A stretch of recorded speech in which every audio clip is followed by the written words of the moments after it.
Between March and November of 1849, 17 male slaves disappeared from the household registries of Richmond's most prominent families. Official records show they were sold to distant plantations, yet shipping manifests contain no trace of these transfers. What the city's ledgers concealed was far more disturbing than simple accounting errors. In the parlors of Church Hill's grandest mansions, behind locked doors adorned with imported French wallpaper, 8 women from Virginia's oldest families had formed an arrangement so profane that its discovery would force the Virginia legislature to convene an emergency session. The men were never sold, they never left Richmond, and what these women did with them would remain Virginia's most closely guarded secret for over 7 decades. Before we continue with the story of Richmond's hidden society, take a moment to subscribe to our channel and hit that notification bell. We uncover the darkest corners of American history that others dare not explore.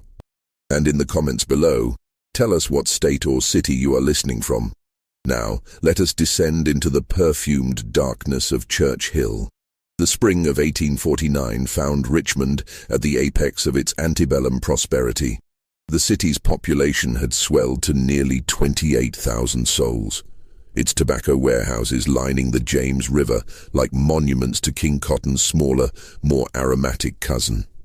Church Hill rose above the commercial district, a neighborhood of columned mansions where Virginia's oldest families maintained their town residences. These were not the nouveau riche of the cotton trade, but descendants of colonial gentry whose roots in Virginia soil preceded the Revolution. The women who gathered in these homes on Tuesday and Thursday afternoons presented themselves as paragons of Southern refinement. They organized charity drives for the poor, arranged flowers for St. John's Episcopal Church, and maintained the elaborate social rituals that separated Virginia aristocracy from mere wealth. Their husbands served in the state legislature, managed tobacco concerns, and practiced law. Their daughters learned French and piano. Their sons attended the College of William and Mary. Catherine Hargrove presided over this social sphere with the quiet authority of old money. At 43, she had inherited the Hargrove tobacco fortune upon her father's death and managed it with an acumen that surprised Richmond's male business community. Her husband, Thomas Hargrove, served as a circuit court judge and spent much of his time traveling Virginia's western counties. The Hargrove mansion on Franklin Street boasted 12 rooms, a music salon, and quarters for 23 enslaved people. Among Catherine's closest associates was Eleanor Randolph, a distant cousin of the president's family, whose husband owned controlling interest in 3 tobacco warehouses. Then there was Margaret Wickham, descended from one of Jamestown's founding families, who maintained 2 properties in Church Hill and a 1,000-acre plantation in Charles City County. Lucinda Epps had married into banking wealth, but possessed a pedigree that predated the marriage by 2 centuries. Her family tree intertwined with every notable Virginia family since 1650. These women understood power in ways their husbands did not fully grasp. While men wielded authority through law and commerce, Southern women of their class exercised control through more subtle means. They managed households containing dozens of enslaved people, adjudicated disputes, dispensed punishment, and made daily decisions affecting scores of lives. Within their domestic sphere, they were absolute monarchs. Yet by early 1849, something had shifted in the careful balance of Church Hill society. Those who paid close attention might have noticed that Catherine Hargrove's Tuesday afternoon salons had grown more exclusive. The guest list had narrowed from 20 women to 8. The servants who attended these gatherings were always the same and always male. The parlor doors remained locked during these meetings, unusual in an era when proper ladies kept doors open to preserve reputation. Richmond's black community noticed more. House servants whispered of strange requests, of men being summoned to mansions where they had no regular duties. Families in Shockoe Bottom spoke of husbands and sons who disappeared into Church Hill homes and returned changed, silent, their eyes fixed on some middle distance as though afraid to meet a direct gaze. Samuel, a 31-year-old man enslaved by the Hargrove family, had served as Catherine's personal attendant since her father's death. He stood 6 feet tall, with the bearing of someone who had received better treatment than most enslaved people, having been taught to read despite Virginia law forbidding such education. He had been raised in the Hargrove household, his mother serving as Catherine's childhood nurse. This proximity had created a relationship more complex than simple ownership, a dynamic that Catherine had begun to explore in ways that violated every boundary of her society. On a Tuesday afternoon in early March, Catherine summoned Samuel to her private sitting room, a space her husband rarely entered. What transpired in that room over the following hours would establish a pattern that would spread through Churchill's elite homes like fever through a crowded tenement. The afternoon of March the 6th, 1849, began with unusual weather for early spring. A warm front had pushed up from the Carolinas, bringing temperatures into the low 70s and coating Richmond in humid air more typical of June. In the Hargrove mansion, Catherine had dismissed all servants except Samuel, sending them on errands that would keep them occupied for hours. The window curtains were drawn despite the pleasant weather, and she had locked the door to her sitting room from the inside. What occurred in that room was never recorded in Catherine's meticulous journals, which documented every social call and household expense. But Samuel would later tell his wife, Dinah, who worked in the Randolph household, that Mrs. Hargrove had called him in under the pretense of moving furniture. Instead, she had asked him to sit, an instruction that violated every protocol of their relationship. She had poured him tea, another impossibility in the rigid hierarchy of a slave state. Then she had begun to speak of loneliness, of her husband's constant absences, of the peculiar isolation of a woman married to duty rather than companionship. Her words had started as confession, but transformed into something more dangerous. She had touched his hand. She had asked him questions about his thoughts, his desires, treating him for those strange hours as something other than property. And then, she had made a request that shattered the fundamental architecture of their world. Samuel left that room 3 hours later, with instructions to tell no one, with the certain knowledge that resistance was impossible, and with the understanding that Tuesday afternoons would now follow this new, unnatural pattern. Catherine emerged with a flush to her cheeks and a glitter in her eyes that her returning servants attributed to the unseasonable warmth.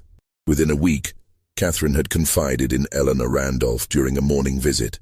The two women had been friends since childhood, their families allied through generations of marriages and business dealings. Whatever Catherine revealed in that conversation, Eleanor responded not with horror but with curiosity. She asked questions. She made calculations. She wondered aloud whether her own household might accommodate similar arrangements. 2 weeks after Catherine's first transgression, Eleanor summoned Dinah's husband Isaac to her private chambers under the guise of repairing a loose window latch. The window required no repair. By April, 6 more women from Churchill's innermost circle had adopted the practice. The women began meeting regularly, ostensibly for their charity work with the Richmond Female Orphan Asylum. But their conversations had taken on a different character. They spoke in coded language about their arrangements, comparing approaches, discussing logistics. Margaret Wickham revealed she had begun rotating between 3 different men from her household staff. Lucinda Epps confessed she preferred men in their late 20s, finding them more vigorous than older slaves, yet more disciplined than younger ones. What had begun as Catherine's private transgression evolved into something more organized, more systematic. The women developed protocols. They shared their enslaved men between households, creating a rotating schedule that spread the risk of discovery. If a servant was too frequently summoned to one mistress's private rooms, suspicions might arise. But if he was sent on errands between households, if his absences could be attributed to legitimate tasks, the pattern became harder to detect.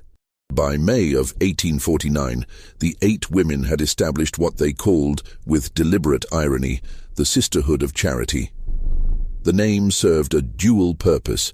It reflected their official cover story of charitable works, while mocking the very concept of Christian virtue they claimed to embody. They met every Tuesday and Thursday afternoon, rotating between their various homes.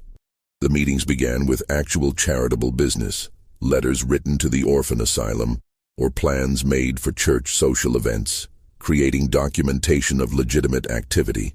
But once this facade was established, the real purpose of their gatherings commenced. The women had developed a system of such elaborate secrecy that it would have impressed Richmond's military planners. Each woman kept 2 sets of household ledgers, one for her husband's inspection showing conventional expenses and activities, another hidden ledger tracking the true schedule of their arrangements. They employed trusted female house slaves as lookouts, positioning them at strategic points to watch for unexpected returns of husbands or surprise visitors. They developed hand signals and coded phrases. "We will need additional linen" meant a meeting was confirmed. "The roses require attention" indicated a cancellation due to risk. The men they summoned had no choice in their participation. Samuel, Isaac, and the others existed in a state of profound psychological torment. They were being used in ways that violated them as thoroughly as any violence, yet they could not resist without inviting punishment or sale. Some had wives, children, families who would suffer if they refused or revealed what was happening. They were trapped in a nightmare of their mistress's creation, forced to participate in their own exploitation while maintaining absolute silence. As spring surrendered to summer, the arrangement began to show cracks in its carefully constructed facade. The first sign came from an unexpected direction: the enslaved women of Church Hill. Dinah had watched her husband transform over those months. Isaac had always been strong, proud despite his bondage, a man who maintained his dignity through small resistances and quiet refusals. But after Eleanor Randolph began summoning him to her private rooms, something inside him had shattered. He stopped meeting Dinah's eyes. He flinched when she touched him. At night, he lay rigid beside her, and she could hear his breathing catch as though he were swallowing screams. She was not alone in noticing these changes. In the kitchens and laundry rooms of Church Hill, enslaved women gathered information like soldiers on reconnaissance. They compared notes about which men were being summoned, how often, under what pretenses. They noticed that these men were always the youngest, strongest, most handsome. They noticed their mistresses' flushed faces after these private meetings, the particular satisfaction in their expressions.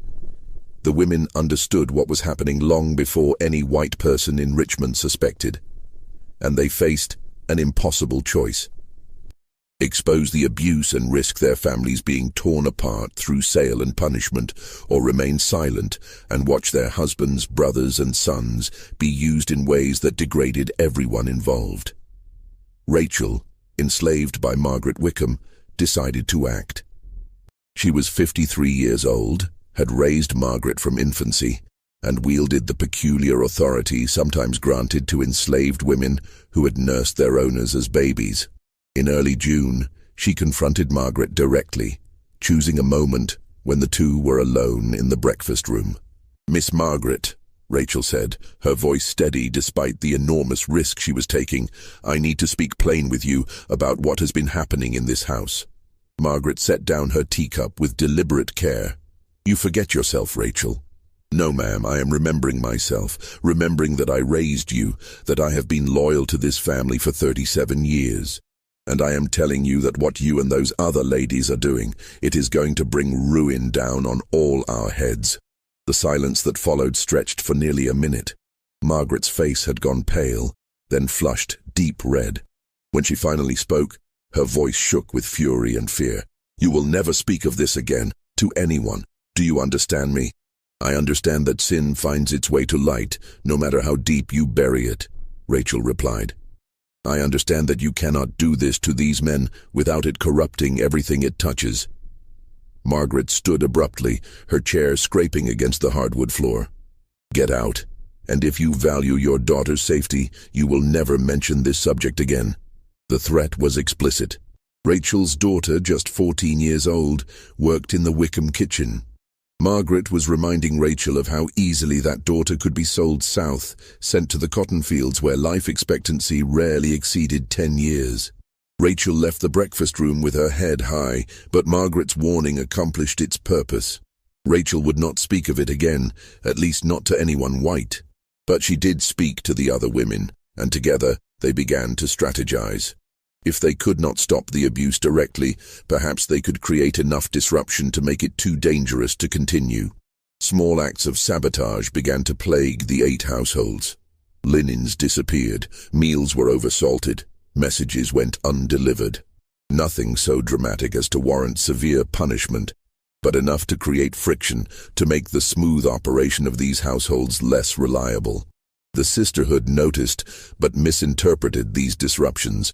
They believed their enslaved workers were simply becoming lazy, growing too comfortable in their positions. This interpretation led them to increased discipline, which only deepened the resentment and expanded the careful campaign of resistance. By July, a different threat had emerged from an unexpected direction.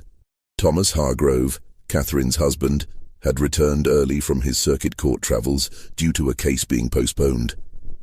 He arrived home on a Tuesday afternoon, precisely when Catherine's salon was in session. The front door was locked from inside, highly unusual for a social gathering. He could hear women's voices in the parlor, but also something else, sounds that did not align with charitable committee work. Thomas entered through the kitchen entrance, startling the servants who had been given strict instructions to admit no one during these meetings.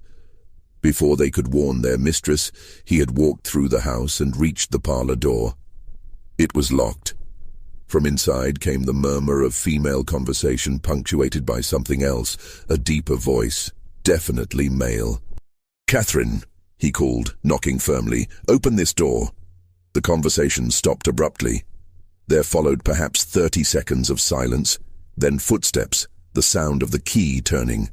Catherine opened the door with her face composed in perfect calm, though Thomas noticed a slight disarray to her hair and a brightness to her eyes that suggested agitation. "Thomas, you are home early."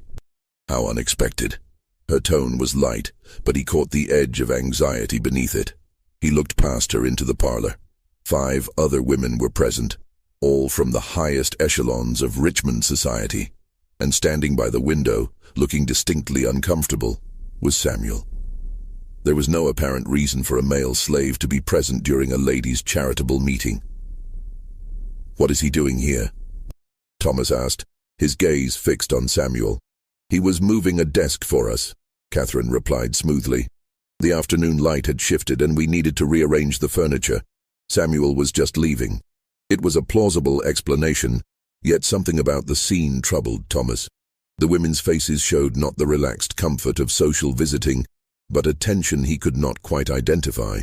Samuel's expression was carefully blank, but his posture suggested shame rather than the neutral demeanor expected from a servant completing a simple task.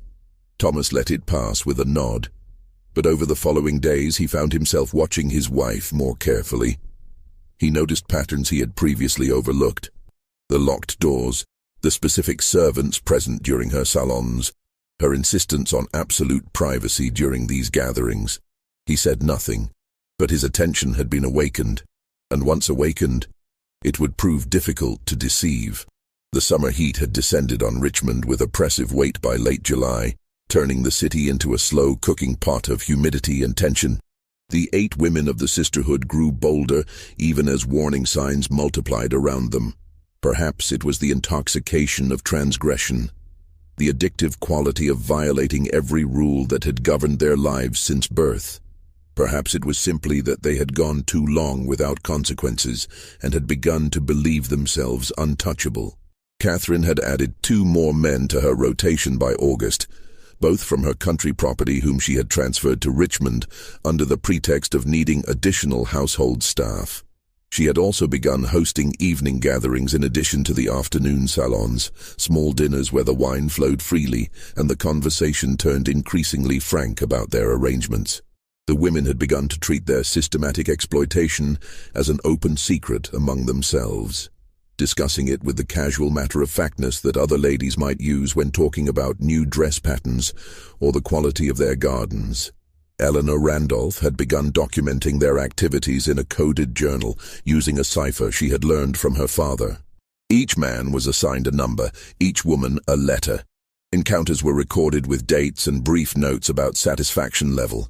She kept this journal in a locked drawer of her writing desk, convinced that the code made its contents impenetrable to anyone who might discover it. What Eleanor did not know was that Isaac, the man she summoned most frequently, could read. He had been taught by Eleanor's father years before, during a period when some slaveholders still believed education might make their human property more valuable. Isaac had seen Eleanor working in her journal, had noticed where she kept the key. Late one night in August, while Eleanor and her husband slept, Isaac had carefully picked the desk lock using a wire from a broken corset stay. He could not immediately break the cipher, but he carefully copied several pages onto paper he had stolen from the kitchen accounts ledger. He hid these copies in the cellar, wrapped in oilcloth and buried beneath a loose stone. He was not certain what he would do with this evidence, but he understood instinctively that documentation was power, even for someone who had no legal standing to possess power. Isaac shared his discovery with Samuel, and together they began to conceive of something unprecedented, a way to expose their mistresses that might not result in their own destruction. They needed an ally, someone white who possessed both the authority to act and the moral courage to do so. They found him in an unexpected place. Reverend William Thompson had served at St. John's Episcopal Church for 11 years. At 62, he was respected but not beloved, known for sermons that emphasized duty and judgment rather than comfort and grace. He was also unusually vocal in his belief that slavery, while perhaps necessary, was not inherently virtuous and carried moral responsibilities that most slaveholders shirked. This position had not made him popular with Church Hill's elite, but his social standing and education protected him from direct criticism. Samuel's mother, Celia, worked in the church as a cleaner. She had known Reverend Thompson since his arrival in Richmond and had occasionally spoken with him about matters of faith and morality. In late August, Samuel asked his mother to arrange a private meeting with the Reverend, claiming he needed spiritual counsel regarding a matter of conscience. The meeting took place in the church's small library on an evening when no services were scheduled. Samuel had never been so frightened in his life. He was about to accuse some of Richmond's most powerful women of profound moral transgression. If Thompson did not believe him, or worse, if Thompson believed him but chose to protect the women rather than pursue justice, Samuel would likely be sold south before the week ended. But Samuel had judged his man correctly. As he described what was happening, choosing his words carefully to convey the abuse without explicit detail, he watched Thompson's face transform from skepticism to horror to cold fury. When Samuel finished speaking, the Reverend sat in silence for several minutes, his hands gripping the arms of his chair so tightly his knuckles had gone white. "These are serious accusations," Thompson finally said. "I am aware. But there is documentation, sir, written evidence kept by Mrs. Randolph, and there are witnesses, if they could be convinced to speak. Every enslaved person in those 8 households knows what has been happening." Thompson stood and paced to the window, looking out at Church Hill's mansions silhouetted against the evening sky. "Do you understand what you're asking me to do? To accuse these women would be to shake Richmond society to its foundations. I would be challenging some of the most powerful families in Virginia." "I understand, sir. I also understand that what they are doing is evil, and that evil thrives when good men choose comfort over truth." The Reverend turned back to face Samuel, and in his eyes was the glint of something fierce and uncompromising. "I will need the written evidence. Can you obtain it without being caught?" "Yes, sir. I believe I can." "Then do so. Bring it to me here in 3 days. And Samuel," Thompson paused, "I want you to know that I believe you, and I will act on this, regardless of the personal cost. Some sins are too profound to overlook." The next 3 days passed in exquisite tension. Isaac and Samuel waited for an evening when the Randolph household was hosting a dinner party, when Eleanor would be occupied for hours and unable to check her private chambers. On the evening of September 1st, as guests arrived and servants rushed through their duties, Isaac slipped upstairs. His hands shook as he picked the desk lock again. The journal was exactly where Eleanor kept it. He removed it carefully, wrapping it in a kitchen towel he had brought for this purpose. He placed a book of similar size and weight in the drawer so that if Eleanor checked, she would feel the expected resistance and weight when she opened it. Then he descended the servants' stairs and handed the journal to Samuel, who was waiting in the garden. Samuel ran through the evening streets to St. John's Church. Reverend Thompson was waiting in the library, and together they sat under lamplight and began to decode Eleanor's cipher. It was simpler than Eleanor had imagined, a basic substitution code that yielded to patient analysis. Within 2 hours, they had translated enough pages to confirm everything Samuel had described. The journal entries were explicit and damning. Eleanor had recorded names, dates, and details with the meticulous care of someone who had no fear of discovery. She had even assigned ratings, numerical scores for each man's performance. Reading these pages, Thompson's face grew increasingly rigid with disgust. "This is enough," he said finally. "More than enough. I will take this to Bishop Meade tomorrow. He will have to convene a church inquiry, and from there, this will reach the civil authorities." "And what will happen to us?" Samuel asked. "To the men who were used this way?" Thompson looked at him with genuine sorrow. "I do not know. I wish I could promise you protection, but the truth is that Virginia law sees you as property, not victims. The women will face social ruin and possibly criminal charges, but you will face the consequences of your master's choices. It is profoundly unjust, but it is the world we live in.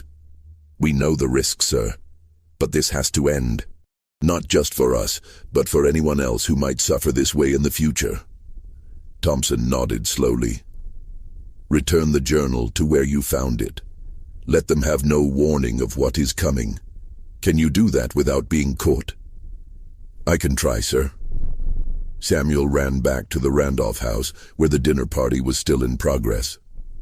He returned the journal to Isaac, who had been waiting in growing panic. Isaac ascended the stairs again, replaced the journal in the desk, and relocked the drawer. The whole theft had lasted less than 3 hours, and as far as anyone in the household knew, nothing unusual had occurred. But the next morning, Reverend Thompson traveled to the home of Bishop William Meade, the Episcopal Bishop of Virginia and one of the most influential religious figures in the state. Thompson brought with him detailed notes from Eleanor's journal, including specific dates, names, and descriptions that could not be dismissed as slander or confusion. Bishop Meade had served as bishop for 18 years. He was 73 years old, stern in manner, and deeply conservative in his social views. He believed slavery was ordained by God as a means of bringing Christian civilization to an inferior race, a view shared by most white Virginians of his class. But he also believed that with ownership came heavy moral responsibility, and that slaveholders who abused their position would answer to divine judgment. As Thompson laid out the evidence, Bishop Meade's expression moved through stages of disbelief, shock, and fury. When Thompson finished, the bishop sat in silence for several minutes, his age suddenly visible in the sag of his shoulders and the heaviness of his breathing. "If this is true," he said finally, "it represents a moral corruption so profound that I can scarcely comprehend it. These are women I have known for decades, women who sit in my church every Sunday and profess Christian virtue. It is true, Your Grace. I have seen the written evidence. I have spoken to witnesses. Then we have no choice but to act. But William, do you understand what this will unleash? This is not simply a matter of individual sin. This will expose rot at the heart of Richmond's social order. It will suggest that the very women we trust to uphold moral standards, to raise children and manage households, are capable of profound evil. I understand. But the alternative is to allow this to continue, to become complicit through our silence." Bishop Meade stood and walked to his window, gazing out at the morning light on Richmond's streets. "Convene a private inquiry. Select 5 men of unimpeachable character, men with no family ties to the accused women. I will preside over the proceedings myself.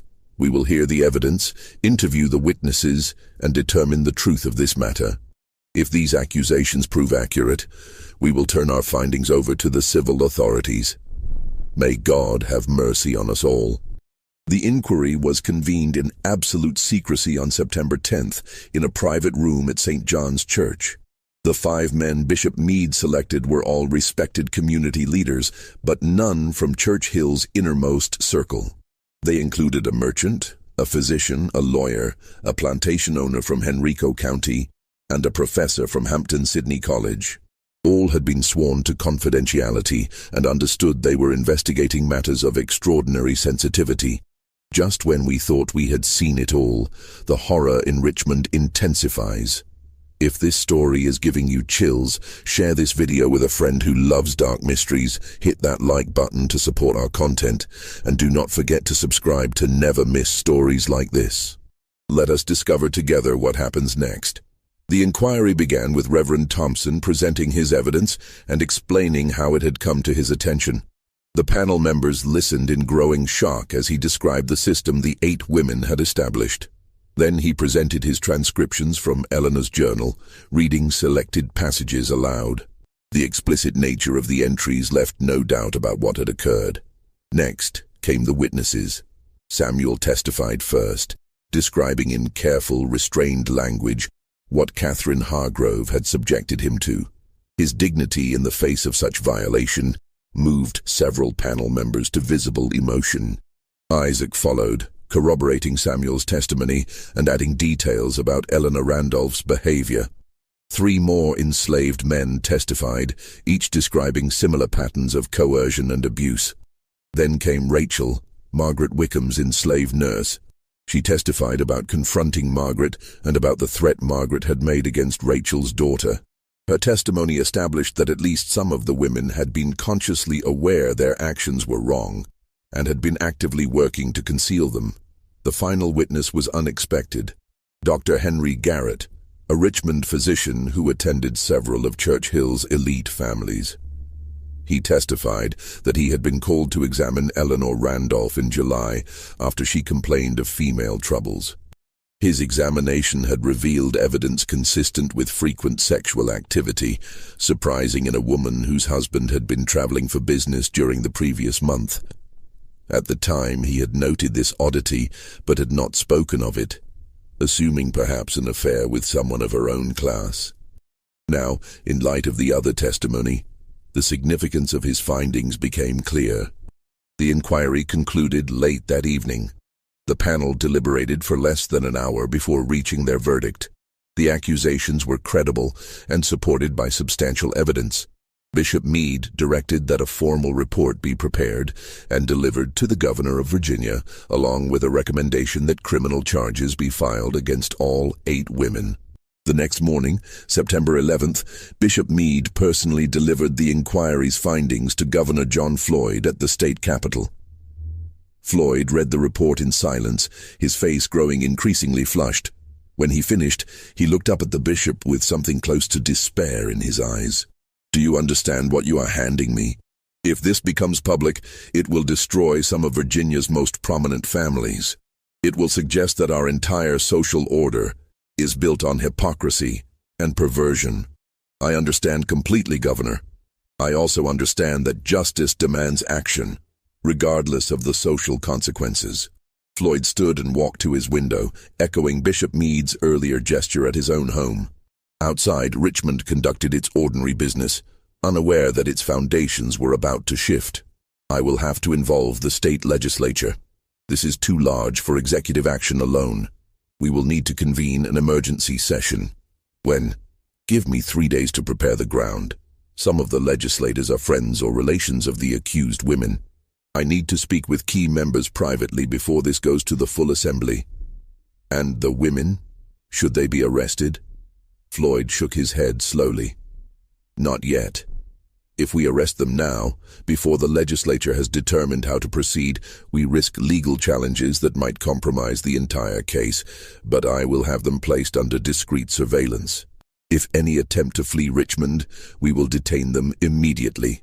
That same afternoon, Floyd summoned his most trusted aide, a lawyer named Robert Stannard, who had served 3 governors and possessed both discretion and moral clarity. Floyd handed him the inquiry report and watched as Stannard read through it, his expression shifting from curiosity to revulsion. "Dear God," Stannard whispered when he finished. "How long has this been occurring?" "Since March, as far as we can determine. Possibly longer in some cases. I need you to conduct preliminary legal research. What charges can we bring under Virginia law? What precedents exist? And most importantly, how do we proceed without creating a public spectacle that damages Virginia's reputation throughout the nation?"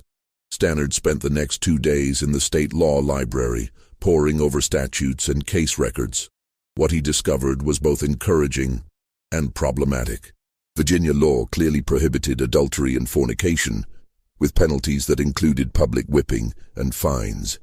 Several 18th-century cases had resulted in convictions of white women for sexual relations with enslaved men, though these typically involved poor women without social standing. But nowhere in Virginia's legal history could Stannard find a case remotely similar to this one. Wealthy, socially prominent women systematically exploiting multiple enslaved men over an extended period. The closest parallel was a 1762 case from Williamsburg involving a tavern keeper's wife, but that woman had been quickly convicted and whipped in the public square.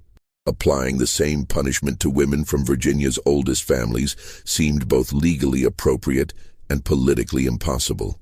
Stannard reported his findings to Floyd on the evening of September 13th.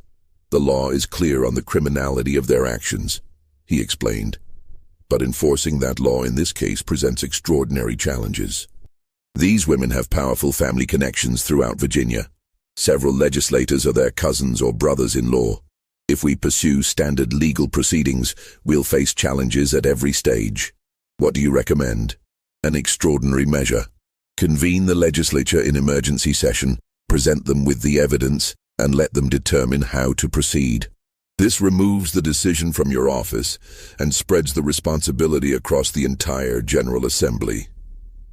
Whatever they decide will carry the weight of collective judgment rather than executive fiat." Floyd nodded slowly.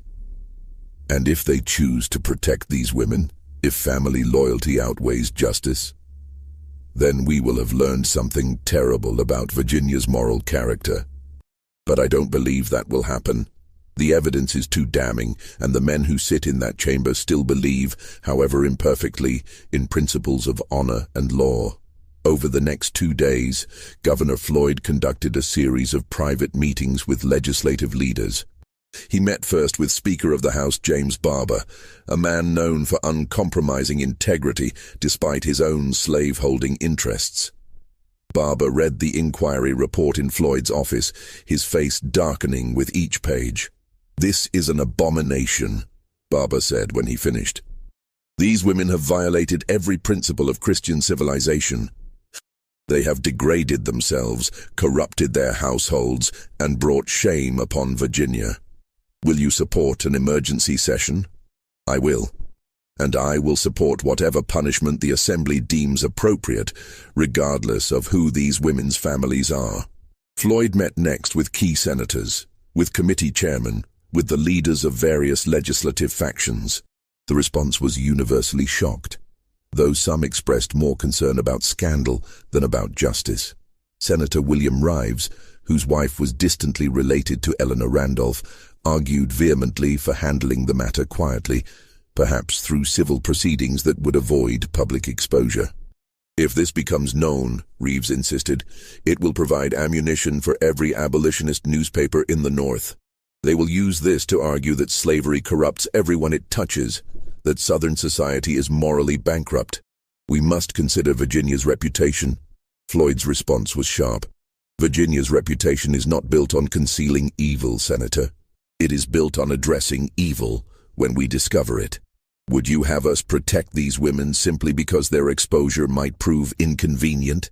By the evening of September 13th, Floyd had secured enough support to convene the emergency session. He drafted the official summons, citing matters of urgent moral and legal concern requiring immediate legislative attention. The session would convene the following morning at 9 o'clock, and attendance was mandatory for all members of both houses. Meanwhile, in Church Hill, the 8 women had begun to sense that something was terribly wrong. Catherine Hargrove noticed strange men watching her house, men who made no effort to approach, but who seemed to be documenting everyone who entered or left. When she sent Samuel to inquire at the market about household supplies, he returned with news that similar men were positioned near the other women's homes. Catherine immediately called an emergency meeting of the sisterhood, sending coded messages through her most trusted servants. The women gathered at Margaret Wickham's house that evening, their usual confidence replaced by nervous energy. "We're being watched," Catherine announced without preamble. "All of us. Someone knows." Eleanor Randolph went pale. "That's impossible. We've been so careful. No one outside our group knows about our arrangement. Someone knows. The question is who and what they plan to do with that knowledge." Lucinda Epps stood abruptly, her hands trembling. "We should leave Richmond, tonight, before whatever is coming actually arrives." "And go where?" Margaret demanded. "If we flee, we confirm guilt. We must stay and present a united front. Whatever accusations are made, we deny them absolutely. It's our word against the word of slaves, and Virginia law is clear about whose testimony matters." Catherine was not so sure. Virginia law is also clear about adultery. If someone has actual evidence, not just testimony, our social standing may not protect us. "What evidence could they possibly have?" Eleanor asked. "We've left no written records, no documentation of any kind." Even as she said it, she felt a cold sensation in her stomach, a sudden doubt about the security of her coded journal. The women debated through the evening, but they reached no consensus. Some wanted to flee, others to stay and fight, still others to seek help from their powerful family connections. They parted near midnight with a plan to reconvene the following day, unaware that by then their fates would already be sealed. On September 14th, the emergency legislative session convened behind closed doors. Only members of the General Assembly were permitted to attend, no press or public observers. Governor Floyd took his position at the front of the chamber and waited for silence. When he finally spoke, his voice carried the weight of profound regret. "Gentlemen, I have called you here today to address a matter of such grave moral import that I can scarcely find words adequate to its description. What I am about to present will shock you. It will offend your sensibilities and challenge your understanding of the society we have built here in Virginia. But I ask you to listen with open minds and to remember that justice, however painful, must be our guiding principle." He then presented the inquiry report, reading selected portions aloud and distributing copies to key legislators. The chamber fell into stunned silence as the full scope of the scandal became clear. When Floyd finished, he opened the floor for questions and debate. Senator Thomas Ritchie, a man of 72 years who had known some of the accused women since their childhoods, rose first. His voice shook with emotion. "Governor Floyd, these are daughters of Virginia's most respected families. Women I have known personally for decades. Are we absolutely certain of these accusations? The evidence is overwhelming, Senator. Written documentation, multiple witness testimonies, even medical evidence. The inquiry panel consisted of 5 men of unimpeachable character who reviewed everything carefully. Their conclusion was unanimous. Delegate John Minor rose next.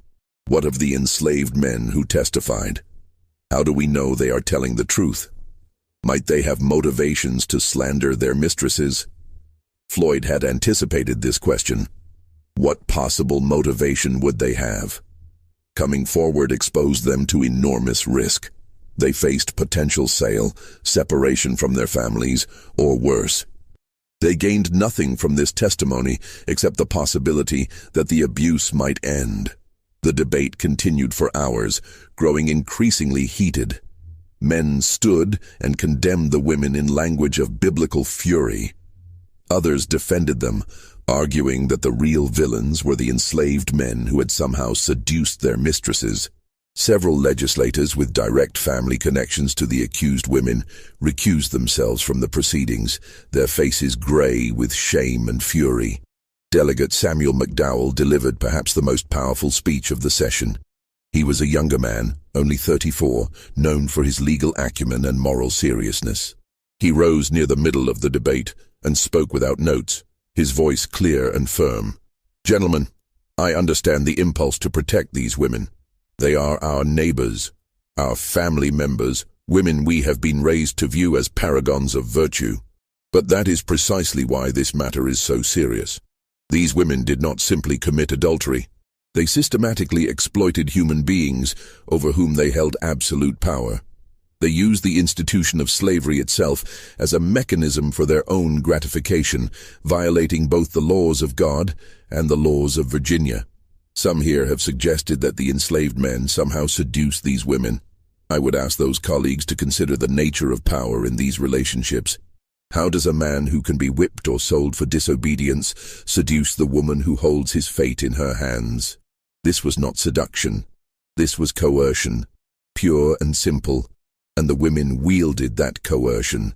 We are often told that slavery is a civilizing institution, that it brings Christianity and order to an inferior race. How can we maintain that argument while simultaneously arguing that enslaved men corrupted their pure white mistresses? Either these men are inferior and incapable of such corruption, or they are equal to us in their capacity for moral agency. We cannot have it both ways. I propose that we face this matter with the honesty it demands. These women committed grave crimes. They violated their marriage vows. They corrupted their households, and they brought disgrace upon Virginia. The law provides remedies for such crimes, and we must apply those remedies regardless of the social status of the offenders. To do otherwise is to admit that we have one law for the powerful and another for everyone else. McDowell's speech shifted the tenor of the debate. Several legislators who had been wavering now spoke in favor of prosecution. But the question remained, what form should that prosecution take? The Assembly debated various options through the afternoon and into the evening. Criminal prosecution under adultery statutes would require public trials, which would inevitably become spectacles covered by newspapers throughout the nation. Some legislators argued this was necessary, that justice required full transparency. Others insisted it would damage Virginia's reputation irreparably and provide propaganda for abolitionists. A third option emerged during the evening session, proposed by Senator Benjamin Watkins Lee. What if we offer them exile? Remove them from Virginia permanently, confiscate their property to their husbands, but spare them public trial and punishment. This achieves justice while limiting the scandal. The proposal sparked immediate debate. Some saw it as too lenient, allowing wealthy women to escape consequences that poor women would face without question. Others saw it as appropriately balanced, punishing the women severely while protecting Virginia from national humiliation. Delegate McDowell rose again. I understand the appeal of this compromise, but I must ask, are we creating precedent that the wealthy can buy their way out of criminal prosecution? What message does that send? Senator Lee responded thoughtfully. We are not allowing them to buy anything. We are forfeiting their property and banishing them from their homeland forever. For women of their class, that is a punishment perhaps more severe than a public whipping. They lose everything: their homes, their families, their social positions, their very identities as Virginians. And Virginia is spared the spectacle of putting its most prominent women on trial for sexual crimes. The debate continued past midnight, finally reaching a vote near 1 o'clock in the morning on September 15th. The measure passed by a narrow margin. The women would be charged under Virginia's adultery statutes, but offered the option of permanent exile in lieu of criminal trial. If they accepted exile, they would forfeit all property to their husbands, agree never to return to Virginia under penalty of imprisonment, and accept strict non-disclosure agreements forbidding them from speaking publicly about the case. A second vote addressed the enslaved men who had testified. After lengthy debate, the Assembly voted to purchase them from their owners at fair market value and grant them conditional freedom. They would be required to leave Virginia within 30 days and would face re-enslavement if they ever returned. It was an imperfect solution, one that acknowledged the men as victims while simultaneously treating them as threats to social order that needed to be removed from Virginia. The final vote concerned the records themselves. The inquiry report, the legislative debate transcripts, and all related documents would be sealed in the state archives for 75 years, not to be opened before 1924. This provision passed with overwhelming support, as even legislators who had pushed for harsher punishment recognized the value of limiting public knowledge of the scandal. On September 15th, before dawn, officials arrived at the 8 homes to inform the women of the charges against them and the terms of their exile. State deputies, accompanied by lawyers and witnessed by notaries, delivered formal documents detailing their options: accept immediate exile and property forfeiture, or face criminal prosecution in open court. Catherine Hargrove received her notice at 5:30 in the morning. She read it carefully, her face betraying no emotion, while Thomas stood nearby with his own lawyer. When she finished, she looked up at her husband of 19 years. "You knew," she said. "It was not a question. I suspected. I chose not to see clearly until I could no longer avoid it. Will you divorce me? I have already filed the papers. They will be finalized within the month." Catherine nodded slowly. "I suppose I should feel shame. I find I do not. I feel only anger that I lived in a cage so long without recognizing it for what it was." "You violated everything we claim to hold sacred," Thomas replied, his voice tight with controlled fury. "You took men who had no choice, no power to refuse you, and you used them for your own gratification. Do not dress that up as some kind of rebellion against injustice. And yet, you see no injustice in the system that gave me absolute power over them in the first place. You see no problem with a society that treats human beings as property, but then expresses shock when that property is used in ways you find distasteful." Thomas had no answer for that. He turned and left the room, and Catherine began the process of packing her belongings. She had 24 hours to prepare for permanent exile from the only home she had ever known. Eleanor Randolph's response was far more dramatic. When the officials arrived at her home, she collapsed completely, sobbing uncontrollably, and claiming that she had been led astray by Catherine's evil influence. Her husband remarkably stood by her side throughout her breakdown, his face set in an expression of grim determination. "She is my wife," he told the officials. "Whatever she has done, she is still my wife. If she must leave Virginia, I will go with her." Our marriage vows did not include exceptions for scandal or disgrace. The officials seemed unsure how to respond to this unexpected loyalty. They explained that he was under no legal obligation to accompany her, that he could divorce her and retain all property and social standing. But he shook his head firmly. "I made promises before God. I will keep them." Margaret Wickham became furiously indignant, insisting that as a white woman of impeccable lineage, she could not possibly be guilty of such charges. "This is a conspiracy by Northern abolitionists," she declared to the bemused officials. "They have coerced our slaves into giving false testimony to damage Virginia's reputation. I will not dignify these accusations by accepting their terms." "Then you will face trial, Mrs. Wickham," the lead official replied calmly. "The evidence against you is substantial. I would strongly advise accepting exile." Margaret's defiance lasted approximately 2 hours, until her family lawyer arrived and explained in stark terms what a public trial would entail. The testimony would be explicit and damning. Her family name would be dragged through every newspaper in America. Her children and grandchildren would bear the stain of her scandal. By noon, she had signed the documents accepting exile. Lucinda Epps simply went silent, retreating into a catatonic state from which her family could not rouse her. A physician was called, who diagnosed a complete nervous collapse. She would eventually recover enough to travel, but would never speak coherently about the events of September 1849. Her husband divorced her quietly, and she was sent to live with distant relatives in Pennsylvania, who agreed to take her on condition that she never be left alone with male servants. Over the following week, the 8 women departed Richmond at various times and by various routes. Catherine Hargrove left first, on the evening of September 16th. She traveled by hired carriage to Norfolk, where she boarded a steamship to New Orleans. She carried 2 trunks of clothing, a small box of jewelry that was legally her own rather than her husband's, and $300 in cash. Everything else she had owned now belonged to Thomas. As her carriage rolled through Richmond's darkened streets, she looked back once at the city of her birth. Churchill's mansions were silhouetted against the night sky, their windows lit with lamplight, families gathering for evening meals in rooms where she would never be welcome again.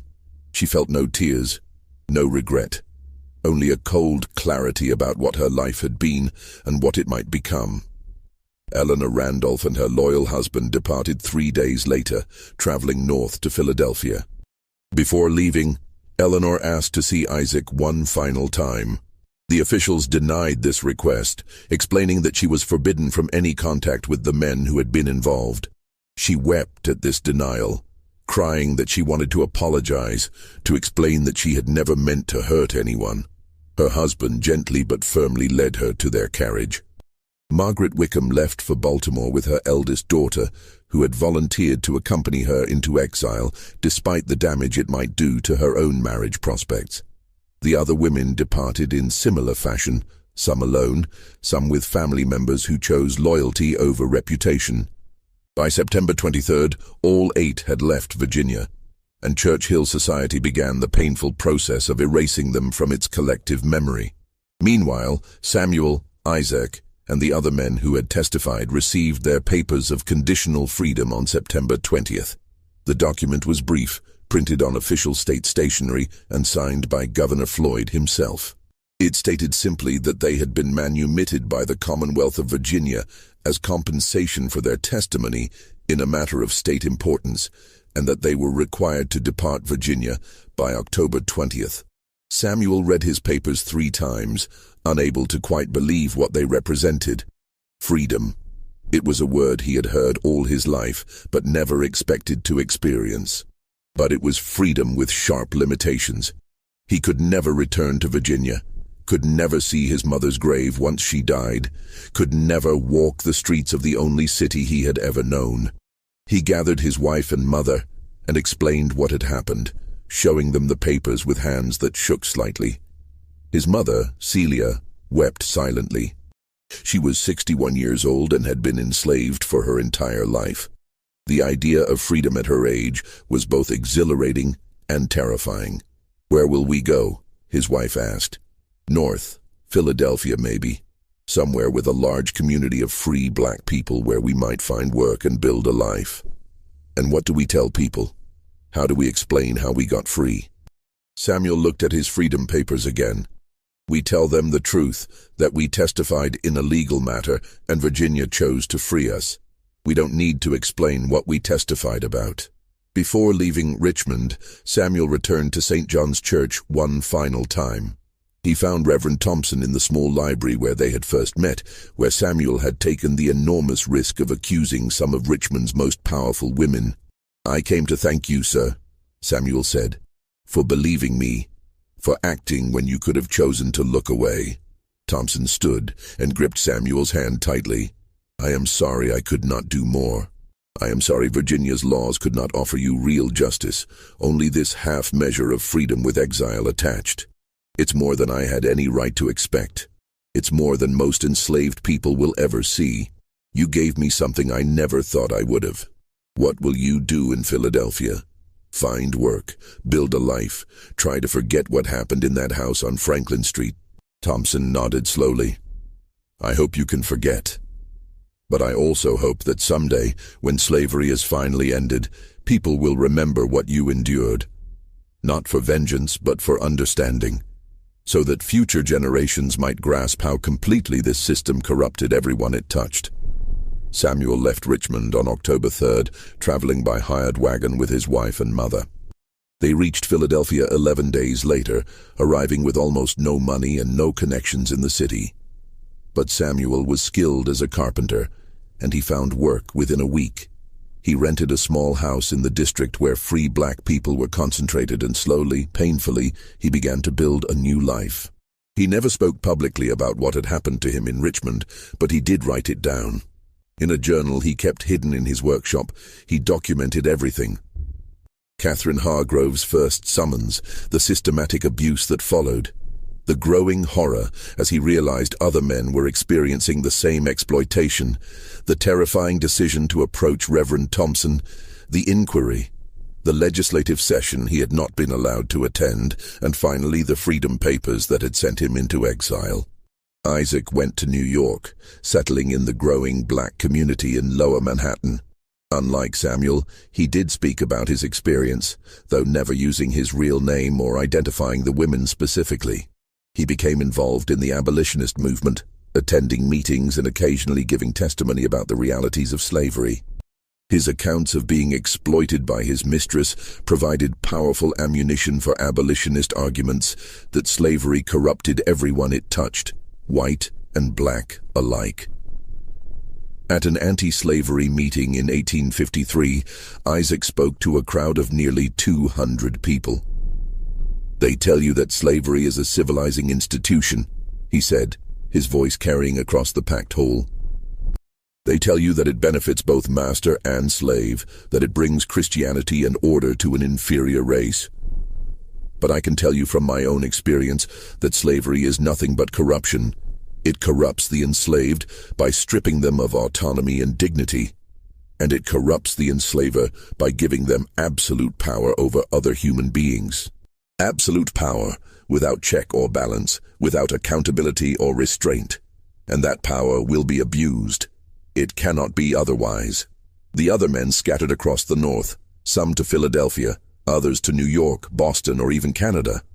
A few tried to build normal lives, finding work and starting families and trying to forget Richmond. Others could not escape the memories and lived haunted lives, broken by what had been done to them. Back in Richmond, the scandal's echoes continued to reverberate through Church Hill society, despite the official silence. The 8 families whose women had been exiled found themselves socially isolated, invited to fewer gatherings, excluded from committees and boards where they had once been central figures. Some of the families left Richmond entirely, moving to other cities where their names carried less baggage. The enslaved people who had witnessed the scandal but had not testified lived in a strange limbo. They knew what had happened, had seen things that violated every stated principle of the society they lived in, but they were forbidden from speaking about it.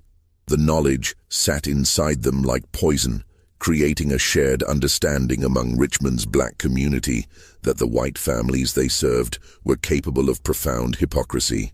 Rachel, Margaret Wickham's former nurse, chose to remain in Richmond despite her newfound freedom. At 73, she was too old to start over in a new place, too tired to begin again. She lived with her daughter in a small house in Shockoe Bottom, surviving on the small amount of money Margaret had been allowed to give her before leaving Virginia. In her final years, Rachel would sometimes sit on her porch in the evenings and look up toward Church Hill, toward the mansions where she had spent her life serving people who claimed moral superiority while practicing profound evil. She never spoke publicly about what she had witnessed, but she made certain her daughter and granddaughters knew the truth. "Don't ever let them tell you they're better than us," she would say. "Don't ever believe that white skin or fine houses make people good. I've seen what they really are when nobody's watching." She died in 1860, just months before the Civil War would begin to tear apart the society she had known. She was buried in Richmond's African-American cemetery, her grave marked with a simple stone that gave her name and dates, but no hint of the role she had played in exposing Church Hill's darkest secret. The official records of the incident remained sealed in the Virginia State Archives, exactly as the legislature had mandated. The vault that contained them was opened periodically for routine maintenance, but the documents inside remained untouched. Even the archivists who maintained the collection did not know what the sealed files contained, only that they were not to be opened before 1924. Richmond society absorbed the scandal as best it could, creating a sanitized narrative that preserved reputations while obscuring truth. The official story was that 8 women from prominent families had been involved in financial improprieties and had chosen exile to avoid prosecution for embezzlement. This version was repeated so often that many people came to believe it, preferring a tale of white-collar crime to the reality of what had actually occurred. But truth has a way of persisting even when officially suppressed. In the kitchens and laundry rooms, in the quarters where enslaved people lived, the real story circulated. It was told in whispers, passed down through generations, modified and embellished, until it took on an almost mythical quality. Some versions claimed there had been 20 women involved, others that the women had been practicing some form of witchcraft or devil worship. But at the core of every version was the essential truth. Richmond's most respectable ladies had systematically exploited their male slaves in ways that violated every stated principle of Southern civilization.